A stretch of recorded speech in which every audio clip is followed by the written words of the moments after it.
technically, I have never seen this movie until now.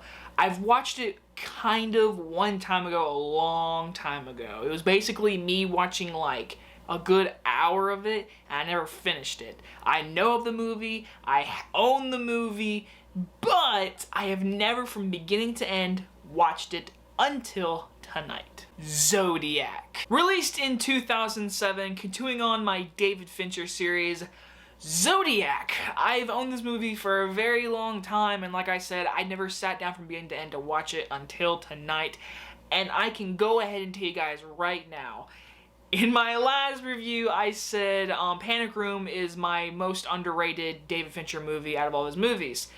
Well, I should have just watched all the movies before giving that title, because Zodiac is for sure his most underrated film. This film stars Jake Gyllenhaal, Mark Ruffalo, and Robert Downey Jr. and is set in the late 1960s, early 70s. A San Francisco cartoonist becomes obsessed with the tracking down of the Zodiac Killer, an unidentified individual who terrorizes Northern California with a killing spree. So my good buddy, who has always told me this is his favorite David Fincher movie, and like I said, I've just never fully seen it, he said after the movie, go on the special features and just watch everything of the making of. And there is a great documentary of the making of the movie on the special features that I totally recommend, because it is insane what David Fincher did with this movie. Zodiac, guys, again, wow. I walked in this movie knowing most of the movie, and I obviously know that these killings that happened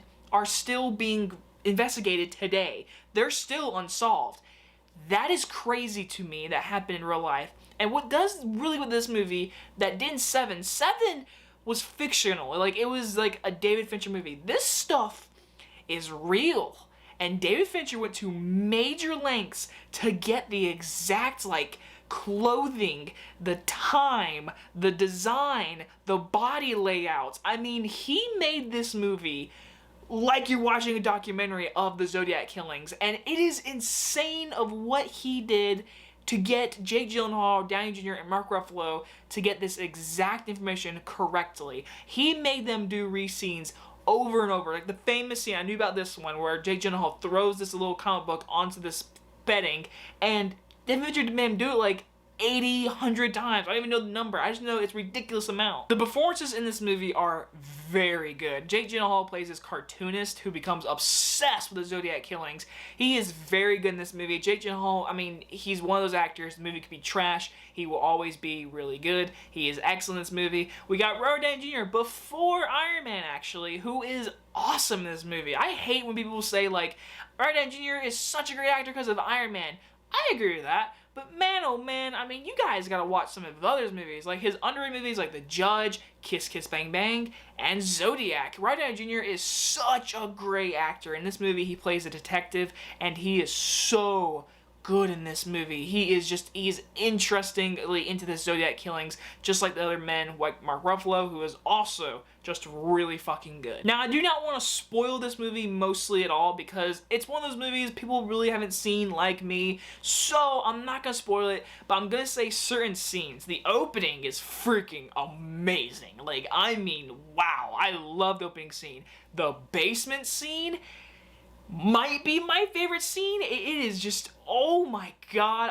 David Fincher is a masterclass filmmaker, and I love the ending. The ending is so good, and when the movie ends, it makes you want to go on Wikipedia and Google and look up more about it. I did look up a little thing about it. I wanted to see if there was any more investigations going on but unsolved. From what I've read, it's 2020 and they're still unsolved, which is just crazy to me. But David Fincher, I mean, the editing, the direction, he is such a masterclass of a director, using frameworks. No frame is useless in this movie, and it's almost like a 3-hour movie, and I was like, oh boy, this is a long movie.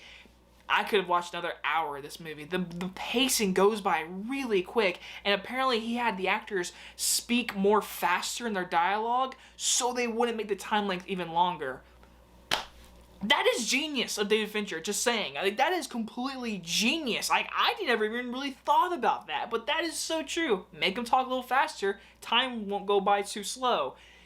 David Fincher, this might be his like, it is so good of him how he does this movie. I was intrigued. I was never bored.